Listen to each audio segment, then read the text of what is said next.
Welcome to True Talk on WMNF 88.5 with Ahmed and Samar. This is the True Talk radio hour and podcast.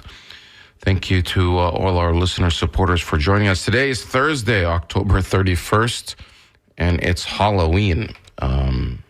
Samar, my co-host, is also joining me on today's program. We're going to be speaking about Gaza, the last week, about what's happening in Gaza, the war in the Middle East, and Israel's expansionist wars into Gaza as well as Lebanon, and also its impact on the U.S. election. I mean, election day is this Tuesday. Hopefully you already went out and did early voting. And if not, you have a plan to vote by Tuesday. And if not, then on Tuesday itself, because a lot is riding on this. Of course, Florida is not a swing state and will not necessarily determine the outcome of the presidential race because of our kind of archaic electoral college. That is going to come down to the few swing states.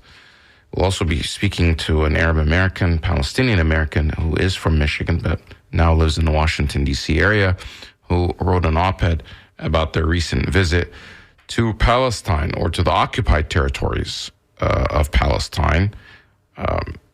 It's not Palestine because Palestine actually does not exist on the map right now. It's not internationally recognized, but of course, we recognize that it always existed before Israel came and took it over.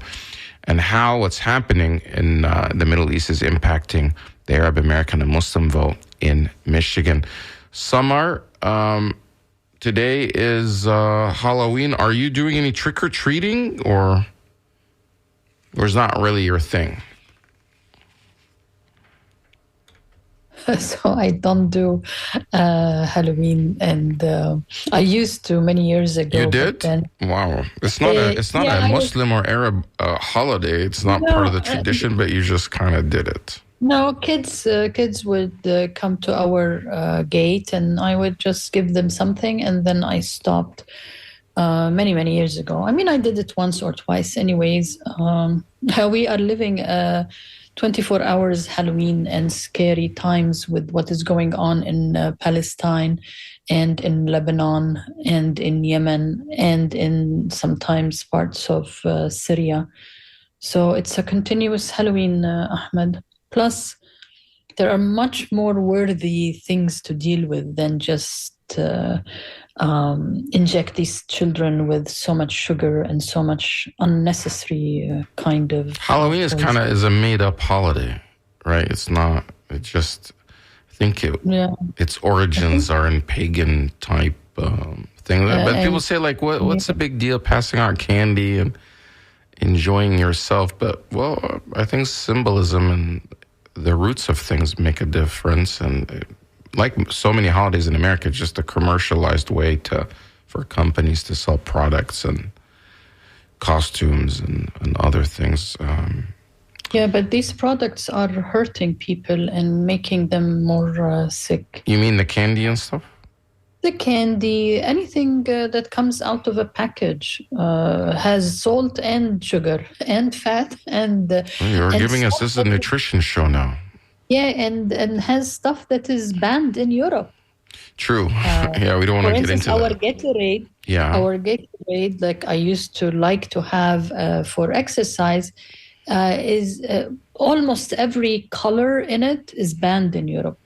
Oh, all those are those different colors, like the green and the the artificial coloring is banned. Yeah.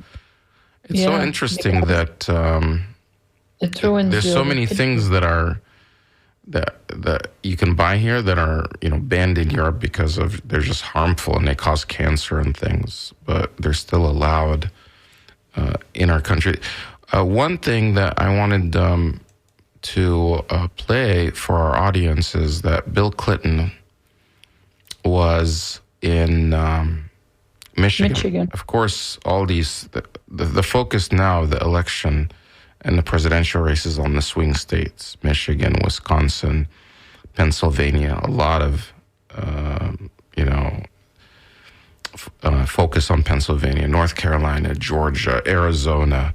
It's going to be very, very tight race.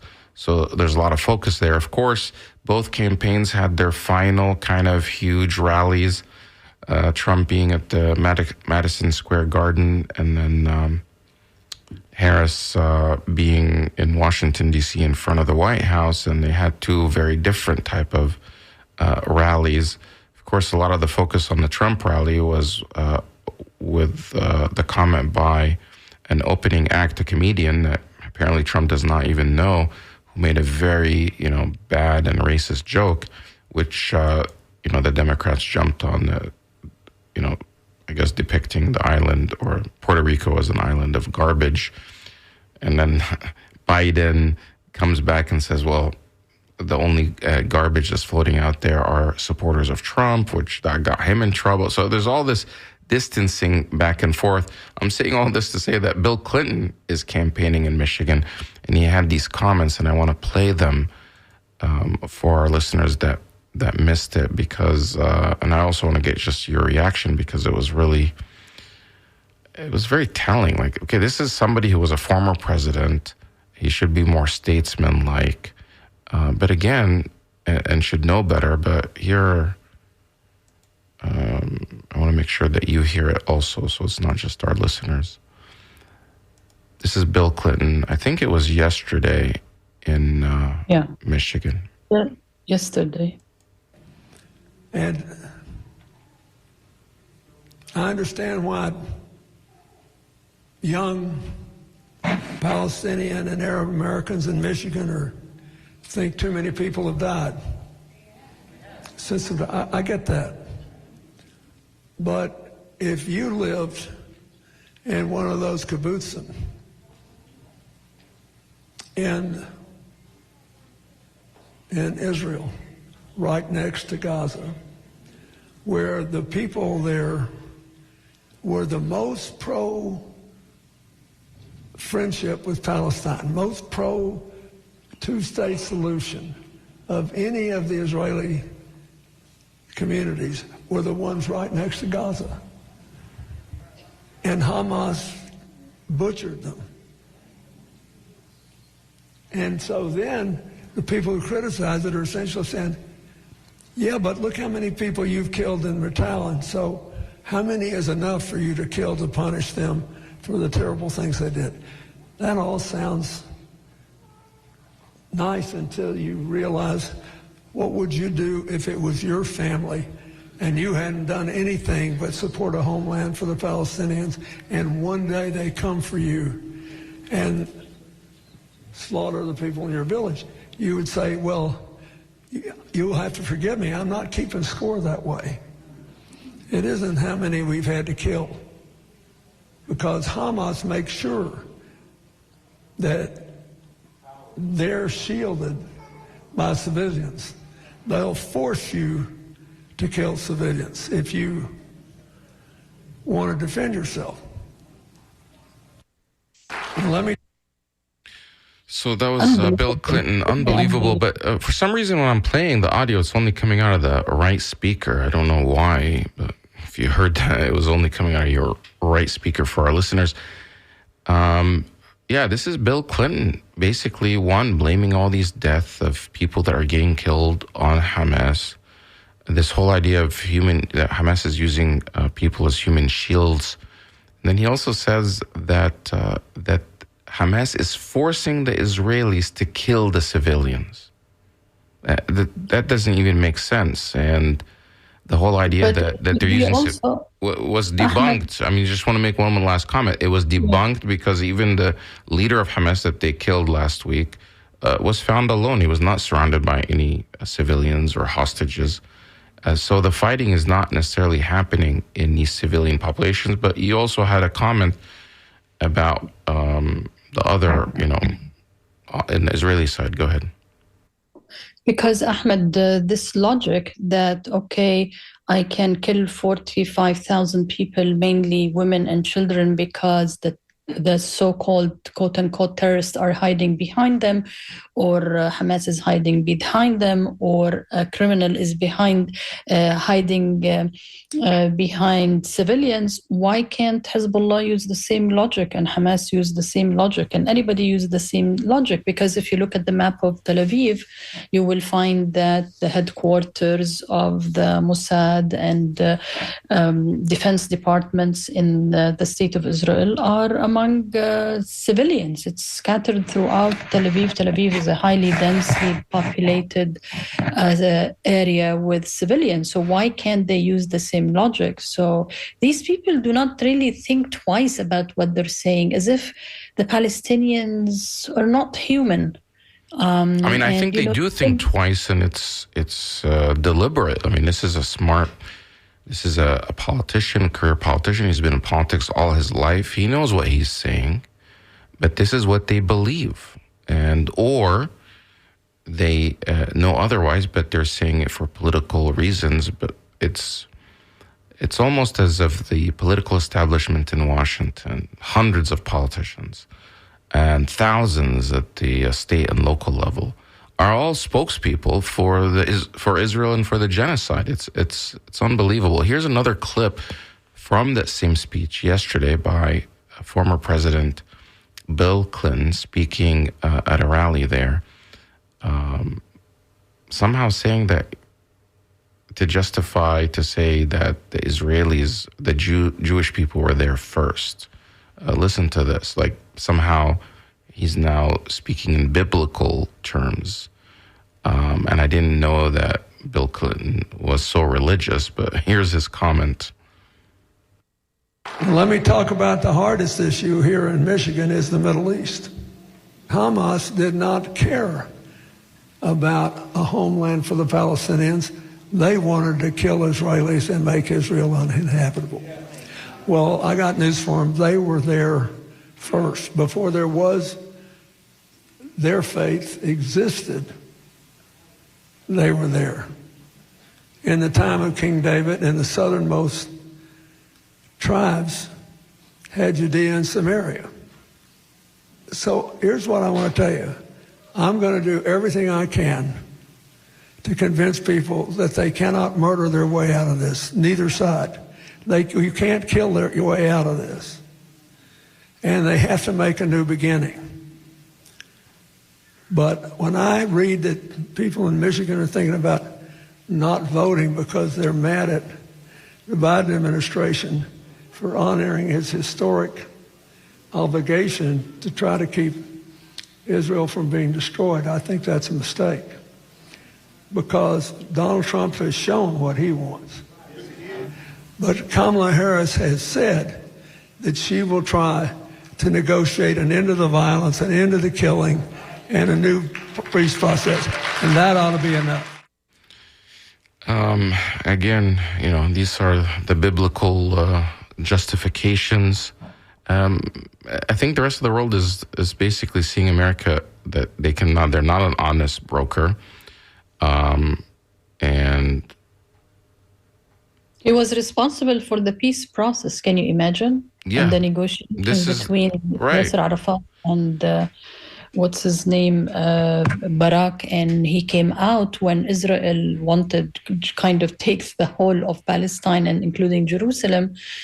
He came out and said Yasser Arafat rejected the most generous offer, which really was nothing. So it tells you why there is no peace process. But Ahmed, it's interesting that even before him, Obama was addressing Palestinians and American Arabs and Muslims in Michigan. And I'm very happy to say that with us now is Hiba Qasim, and she's a Palestinian-American senior political and campaign strategist with, I think she has experience in climate justice policy, grassroots organization, and political strategy.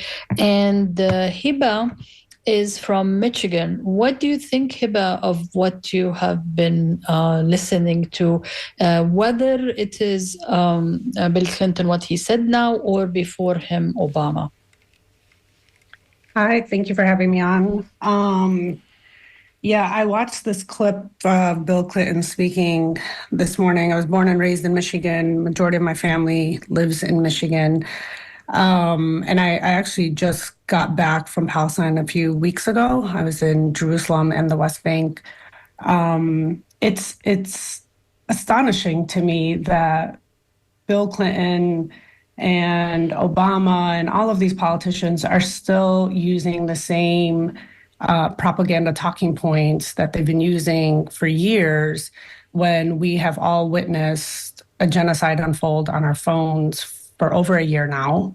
The world has seen exactly what is happening to Palestinians in Gaza.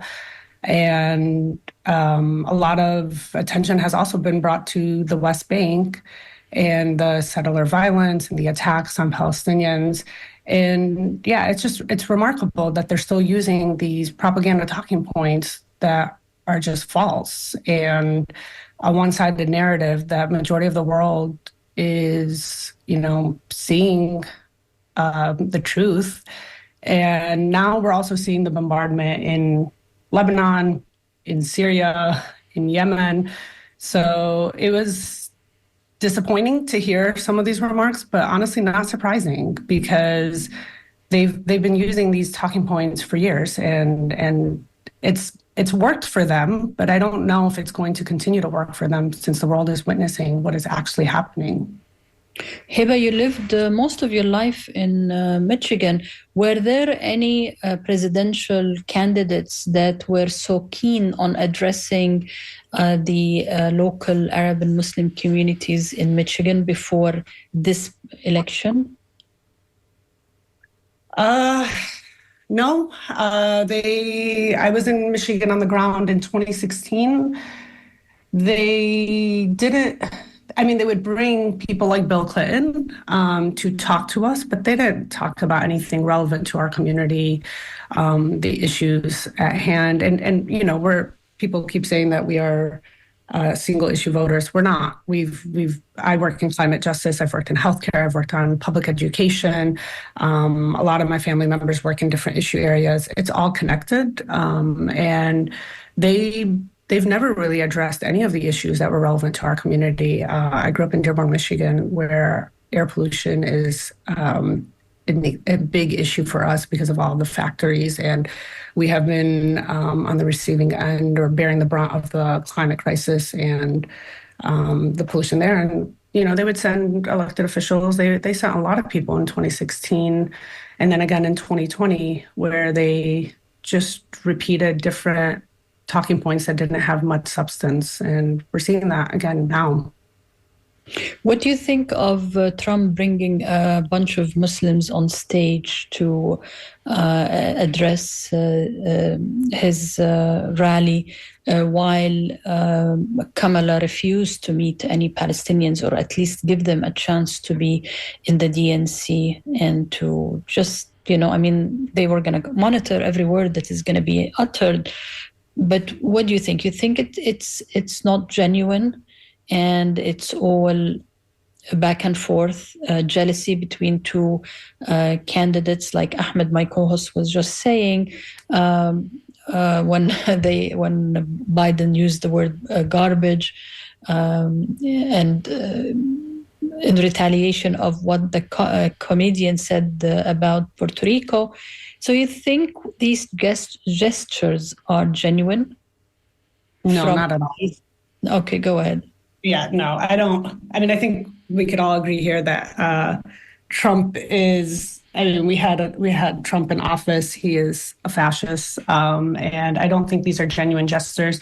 I think that the Democrats are not helping themselves by denying these requests and refusing to meet with our community members to talk, to really talk about changing the policy, changing the relationship with Israel to address the apartheid and the genocide that Palestinians are experiencing right now. I know that Harris has met with some leaders, and they don't necessarily represent the community, but I don't think Trump is genuine at all. I think he is playing politics, and he's just doing a better job right now than the Democrats. But I see both campaigns failing. What do you think about that? Right. Well, of course, I mean, Trump is not necessarily a friend of the Muslims, and he's not. We lived through the Trump presidency before. He had the Muslim ban and all these things. Because it's coming down to the wire and the race is so close, Trump is not ideological in the sense that, he's willing to try to flatter or appease or reach out to anyone that can help him win.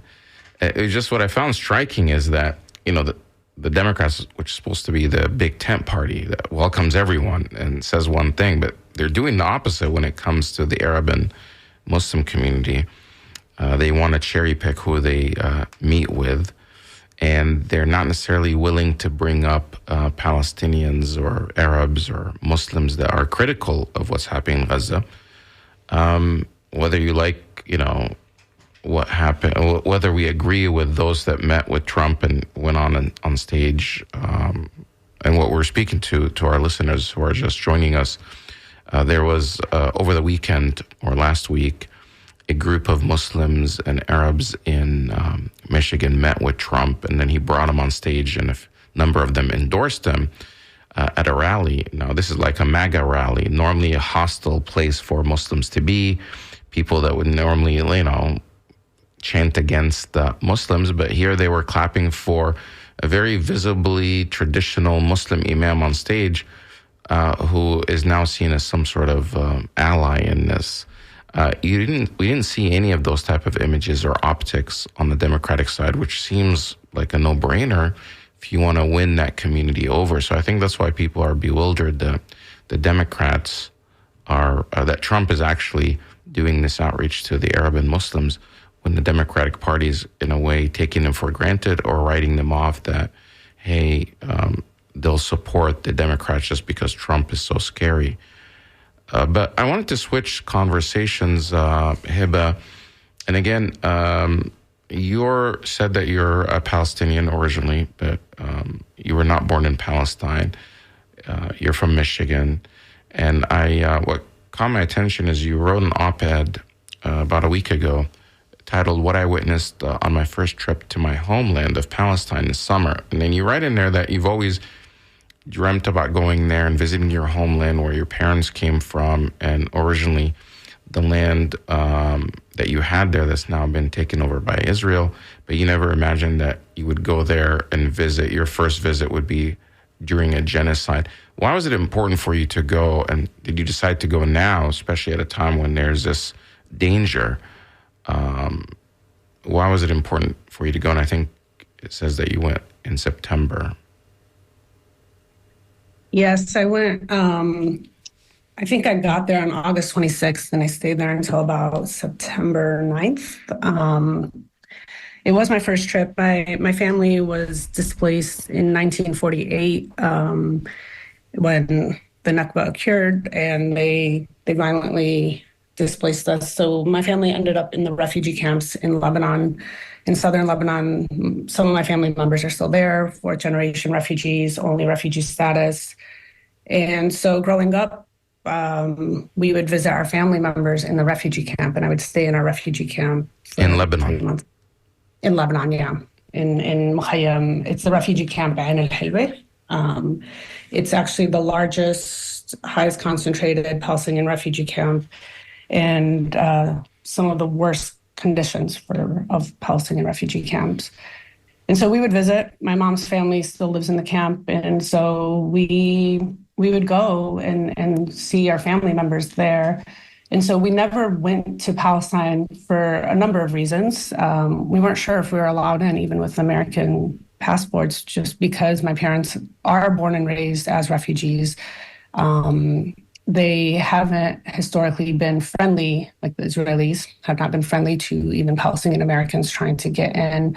And up until recently, they were denying a lot of Americans. I was surprised, to be honest, that they allowed me in. I thought I would be denied. We're hearing that because of the visa waiver program, they are allowing Americans in. So I went. It wasn't planned. I was traveling overseas for a few months, and I got a message about a multi-faith delegation group going. I wanted to go. I was in Jordan earlier in the summer and was hoping that I could go, but I didn't want to go by myself, and I was nervous about the situation. But then later on in the summer, when I received the message, I signed up to go with this multi-faith delegation and witness things for myself. I've always wanted to go. From birth, we're taught about Palestine, we're taught about our history, our culture. My grandparents used to talk about how, they were living we're from Safed in the north. And I'm Muslim, so I really wanted to visit Al-Aqsa. It was really important for me, and Israel's talking about destructing it. And so part of the reason why I wanted to go now is, with what we're seeing, no one is stopping Israel from the genocide and the destruction. So I wouldn't be surprised if they destruct Al-Aqsa, and I wanted to go see it before that happens. When you talk about the Al-Aqsa, that's the third holiest Islamic or Muslim site, mosque, sanctuary. After Mecca, there's the first one, the holiest is Mecca, which is in now modern Saudi Arabia, and Medina. Mecca is where the Prophet, peace be upon him, was born, and Medina is where he migrated to. But before all of that was Al-Aqsa Mosque, which was it's in Jerusalem. So that's also the third holiest site. Now, extreme Zionist extremists want to actually destroy that mosque and replace it with a temple for themselves, or they believe that King Solomon's what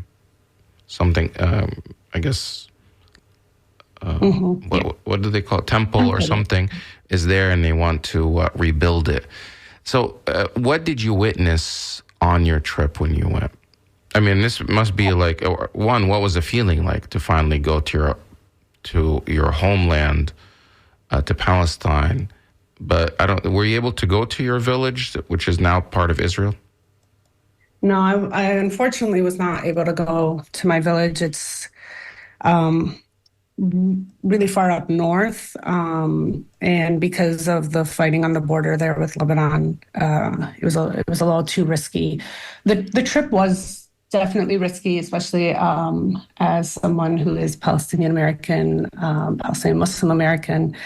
For me, I had a lot of emotions going in. I really didn't think I would be able to, I thought they would deny me at the border. Mm-hmm. They did deny one person in our group.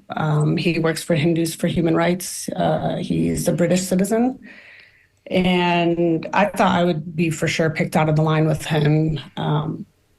Somehow I managed to get through and got through security.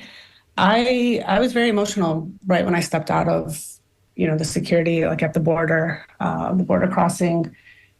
And the whole trip was a lot for me. It was intense, but I needed it. I needed to go. I needed to see things for myself. I needed to experience things for myself. As a group, we went to different places. We went to the Gaza border. We witnessed an airstrike on the way there. We went to some of the Bedouin villages that are under attack. We stayed in East Jerusalem. We also stayed in the West Bank. I broke off from the group one day and went to Nablus, which is in the West Bank. And it was during the time when the Israeli military was invading different parts of the West Bank, including Jenin and Tulkarem, and it was very dangerous. So Nablus was actually removed from our list because the group said it was too dangerous. But a friend and I took the public transportation and went. Okay. And what did you see that's happening there during these dangerous times in Nablus and surrounding areas? So I didn't see anything in Nablus. When we were there, they didn't take over that part of the West Bank while we were there. They did it as soon as I left. That was the wild experience for me. I went with the group and separately to different parts of the West Bank, including some of the refugee camps. And we would go and things would be okay. But then a day later or a few hours later, we would hear from people that we met with that the Israeli military invaded, or they shut down the city, or they added random checking points. When I went to Nablus, we took the public transportation. We weren't stopped at the checkpoint, but they had soldiers pointing their guns directly at our faces the entire time we were crossing the checkpoint, which took at least an hour to get through because of the line. Yeah, and just describe to our listeners, so normally this is the West Bank. This is supposed to be where the Palestinians, that's their land, that it's kind of earmarked for them. However, there's this heavy police or military presence. What's everyday life like, I guess, for these Palestinians? And then during these, where you're saying they're invading or taking over the land, who's doing that? Why are they doing it? It was a combination. So it was the Israeli military, the Israeli police, and the Israeli settlers. So a lot of settlers are essentially recruited from places like the United States. They're recruited from Europe. Some are recruited from Latin America, and they are... These are civilian, these are normal people. A settler is just a normal person. They're not an official. So these are people that are coming from different parts of the world? Yes, and they come in. I actually have a picture that I posted on social media of some of these settlers walking around in East Jerusalem. East Jerusalem is where a lot of the Palestinians live, a lot of the Muslims live. They were walking around with war machine guns. And these are not people in uniform. These are people wearing clothes, like everyday clothes. And I was shocked to see that. It was one thing to see the Israeli soldiers who would stand in groups of 6, 7 together with their full-on uniform and gear and weapons. But it was another thing to see, people like you and I, civilians, just walking around in everyday clothes. Did the Palestinians also have similar weapons, or who were? No, I didn't see any Palestinians with any weapons. Actually, and even like the Palestinian Authority officers, I saw a couple when we were coming in. I don't recall even seeing guns on them. So you're basically saying that these settlers, individuals that are recruited from different parts of the world, they have heavier weapons than even the Palestinian Authority security or police forces. Yeah, from what I witnessed. Okay. Yes. And it wasn't just like a handgun. The Israeli settlers had, the machine guns that you would see in war, that you would see soldiers. So you mentioned that they were recruited there. Who's recruiting them there, and for what purpose? I mean, they're not recruited to go to Israel. This is in the Palestinian areas where Palestinians live. This is the Palestinian quarters where it's supposed to be the place for the future Palestinian state. So who's recruiting them there? Why are they bringing them? Why are they there? Yeah, we learned on the trip, actually, from some of the Palestinians who are trying to protect their land in, it's called Al-Mahrur, which is in the Bethlehem area.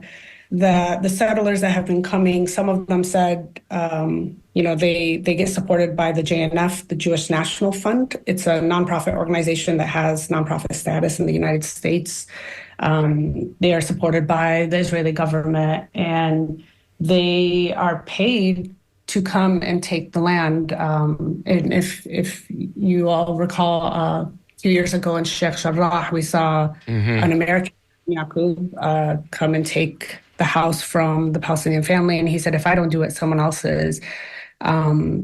That's still happening. And the JNF is essentially paying, and JNF is one of the organizations that does this.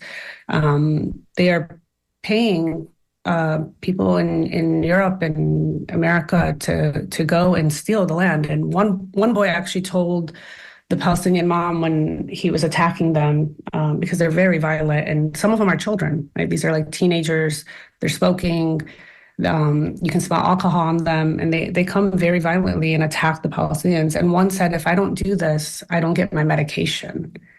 And the Palestinian mother said, what do you mean? He said, I have to do this in order to get my meds. And she felt sorry for him. She said, I felt awful for him because this is a child, and no child should be doing that and should be brainwashed to do that.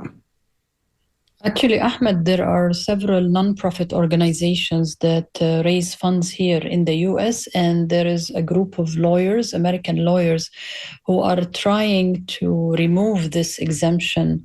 Like, why would you be having a nonprofit status, and at the same time you are involved in violating international law and violating congressional law, because they are helping these people displace other people from their land. But let me just remind our listener, they're listening to True Talk. My co-host Ahmed Bedier and myself, Samar Jarrah, are talking to Hiba Qasim, who is an American born in Michigan, and she is of Palestinian descent and works as a senior political and campaign strategist. She's focusing on climate justice policy. I am sure, Hiba, when you were there, you saw the disruption of the livelihood of Palestinians, but also from someone who cares about climate. They uproot olive trees. They poison wells. They take over these agricultural property. But you mentioned something that is quite interesting. It's very disturbing, actually, in your wonderfully written piece. No one is safe in the whole that area. Okay, whether it's Jerusalem, whether it's the Palestinian territories, or whether it's in the state of Israel, no one is safe. What do you mean by that? Like, how is it that no one is safe in Palestine, Israel? The Palestinians are living under apartheid, and even me as a Palestinian American, I only have an American passport, born and raised in the U.S. I only have my first and last name on my passport. And just by them seeing me, just looking at my face, and I don't, I'm Muslim, but I don't wear hijab, so I'm not visibly Muslim. I'm not visibly Palestinian. They would pick me out in the line and they would ask me, do you have a Palestinian ID? Or who are your relatives in the West Bank? Who are your friends in the West Bank? And I would get this line of questioning because it's a tactic to mentally mess with you, right? And it's mental torture. And also, if they see me doing anything, if they quote unquote don't want to harm me because I'm an American, even though we know that's not true, because while I was there, Aisha Noor, the Turkish American, was killed while she was peacefully protesting. She was killed by an IDF soldier, shot to the head. So none of us are safe there, right? So even as Americans, but the Palestinians live under apartheid and have to go through these arbitrary security measures, these checkpoints, and it's all a game. And I'm saying this as somebody who experienced it as a Palestinian American, and there's no indication at all that I am Palestinian because I don't have a Palestinian ID. My name is not actually a very common Palestinian name. It's an Arabic name, but I was picked out all the time, and I witnessed the violence towards Palestinians. When the settlers attack them, if the Palestinians, even the ones that hold Israeli citizenship, call the police, the police comes with the Israeli military and they stand there and allow the settlers to continue to attack them. And they also invaded the West Bank while I was there, which is, the Palestinian, it's the Palestinian area. It was given to the Palestinians. I shouldn't say given because it is their land, but when in 1967, when they pushed people out of more of the territories, they pushed them into the West Bank, and that's been their area. But even there, settlers are taking their land, they're violently attacking them, and the Israeli military is invading and disrupting their electricity, their entire infrastructure, their roads. They're putting up these random checkpoints.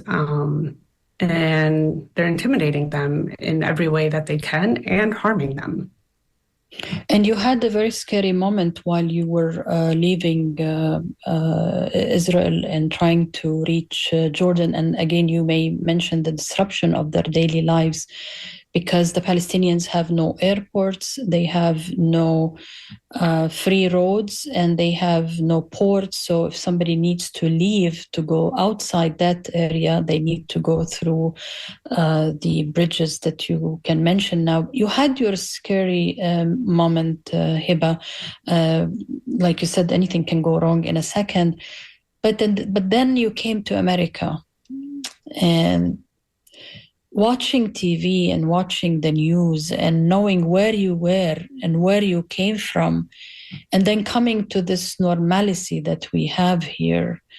Maybe you could address that, because I am a Palestinian myself, and I was born in Kuwait because my parents, after the Nakba, were forced to flee their homeland. So there is something that maybe you and I live every minute, especially after a visit and especially under a genocide, if you could talk to that. Yeah, and I think all of us Palestinians, whether we live there, grew up there, like in Palestine or in refugee camps or other parts of the world, or even here, we all share, we all have this similar sense of like survivor's guilt, and we carry the trauma of our parents and our grandparents. And yeah, I really struggled leaving mentally, emotionally. I did get stuck there. There was an attack from a Jordanian at the border the day that I was supposed to leave. They shut down all of the crossings. This was not a Palestinian, but it's collective punishment of all Palestinians. So they shut down all of the crossings. And then the next day, I was going to the bridge crossing where Palestinians, that's the only one that they can use. They shut it down the next day. And so I had to go to the northern crossing, which is only open to internationals, people with foreign passports, and Israeli citizens. I got stopped at a checkpoint, similar situation. They asked me to get out of the car. They kept asking if I had a Palestinian ID. They brought dogs out, had them go through the car, had them go through my luggage, had me go through security. And at no point did they explain what they were doing, why they were doing it. It was just them doing what they wanted and showing that they have power and authority over someone like me.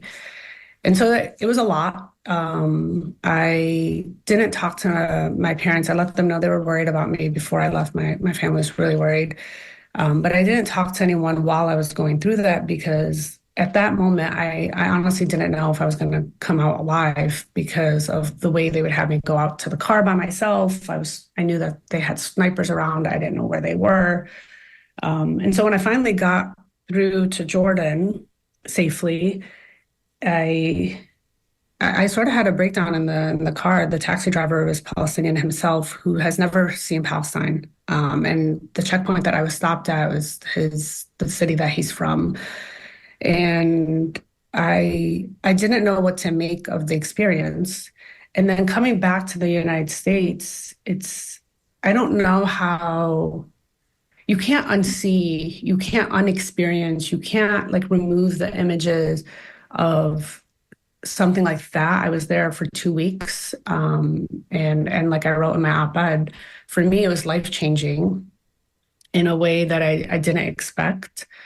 And I've been struggling. I've been back for a month and a half now, I think. And I've really been struggling because I don't know how to live a normal life, or quote unquote normal life, knowing that every Palestinian is suffering. It's gotten worse in Gaza over the last couple of weeks. I know you want to jump in, Ahmed, and probably move into the elections, but Hiba, we are a few days from deciding on the presidential elections, and the Arab community and the Muslim community and minorities that are not related to Muslims or Arabs or Palestine are having lots of lots of difficult time to think what to do. Do you stand with genocide and those who are enabling the genocide, or someone who will maybe cause more genocide? I know where, I mean, I don't want you to say who you are voting for or you're not voting for, where I'm not endorsing or not endorsing anybody. But you must be going through a lot of psychological and mental deep thinking, especially after this visit. And we are heavily involved in financing this apartheid system. Yes. I mean, I think that's the hardest thing, knowing that our tax dollars, my tax dollars, right, my money is being used directly to oppress and murder my own people. I've repeated this in a lot of conversations, I think, specifically for Palestinians, but also for Arabs and Muslims as a whole. We've been backed into a corner. We're in a lose-lose situation. How can we support, one side that has not slowed down on supporting this genocide that we've all witnessed, and then the other side that says, we're going to finish the job? I don't even have words, because I don't, and I'm a Democrat and work in Democratic politics, but this year has been horrific.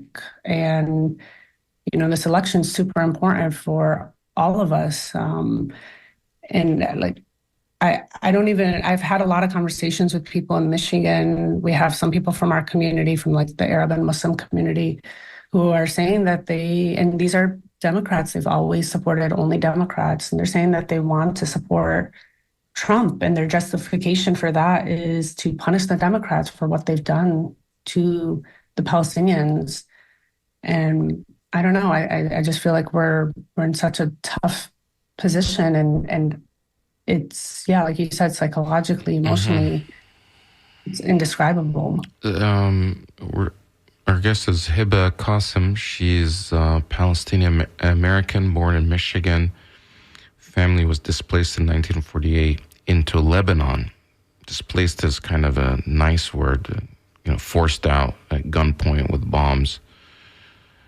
Part of what's recognized as the Nakba, Arabic for the word catastrophe. In 1948, with the establishment of the Israeli state by Europeans who were fleeing anti-Semitism and the Holocaust of Europe, European solution was to send all these European, East European Jewish communities to a far-off land in the Middle East that they were never part of.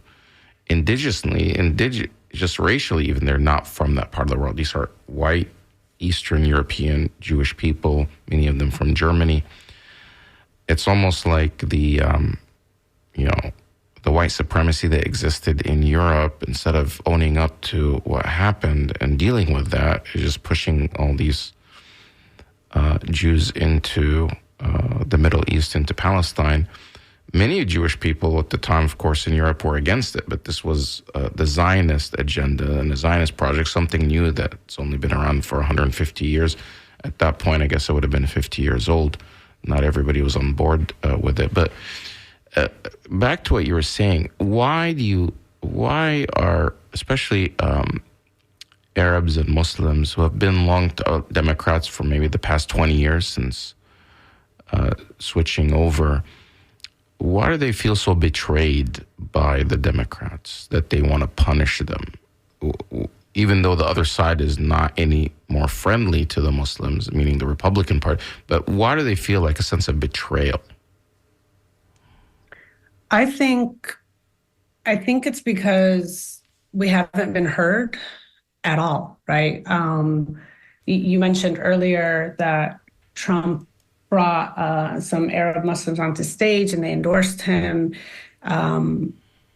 After meeting with him, they put in the same request. They said that they put in the same request to the Harris campaign to meet with Kamala Harris, Vice President Kamala Harris, and it was denied.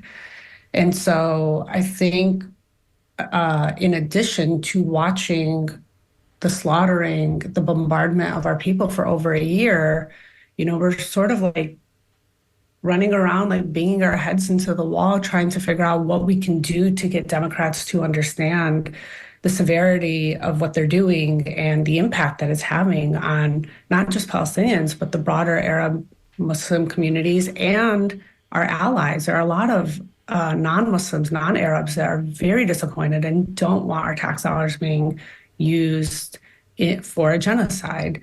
And so I think people are very angry and they want to punish the Democrats. I'm not in that category. I cannot support someone like Trump.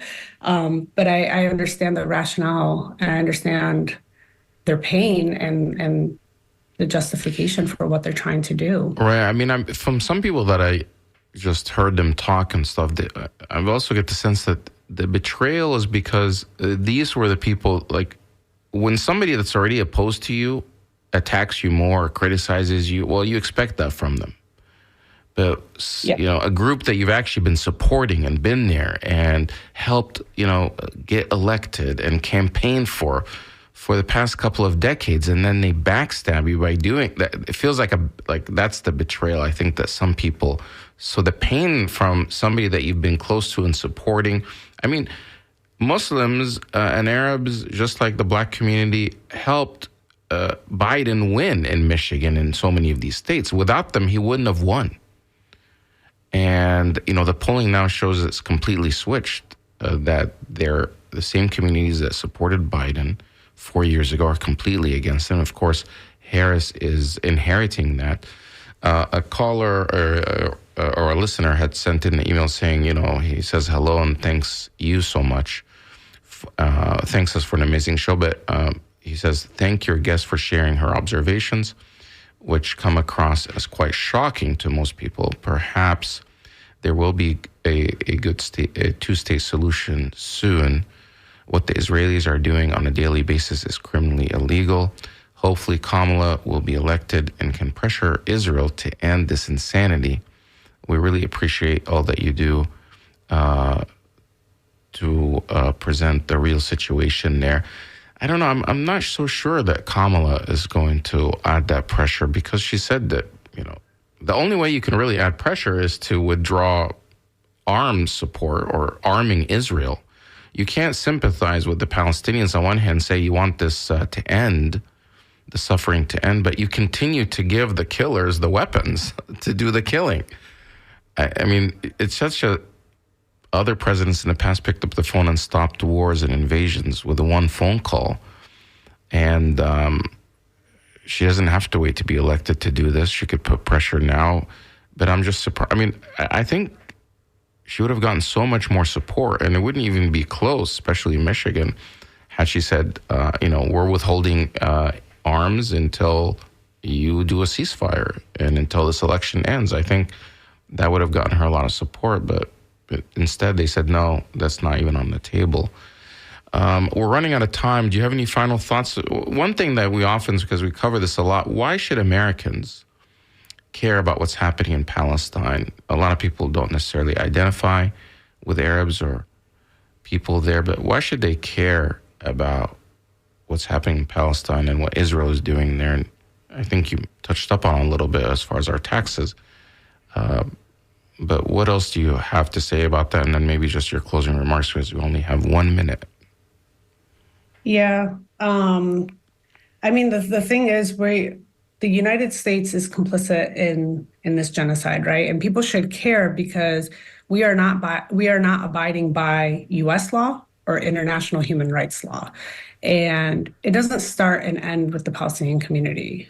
This is colonization of land, and our tax dollars, our country is directly enabling and funding this, and it impacts everyday Americans. A lot of the responses I got to my op-ed were not positive responses, were not from Palestinians, not from Arabs, not from Muslims. It was predominantly non-Arabs and non-Muslims, because people don't want their tax dollars to be used to fund a genocide when our healthcare system isn't great. And Israel does have 100% paid for healthcare, right? Israelis have that with our tax dollars.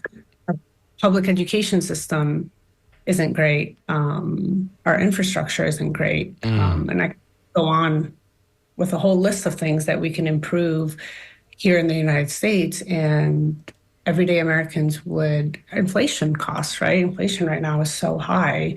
There are a number of issues that everyday Americans care about, and it can be addressed, but our government, our country is choosing to continue to fund an apartheid state and a genocide and not abide by their Thank you, own U.S. Heba. law.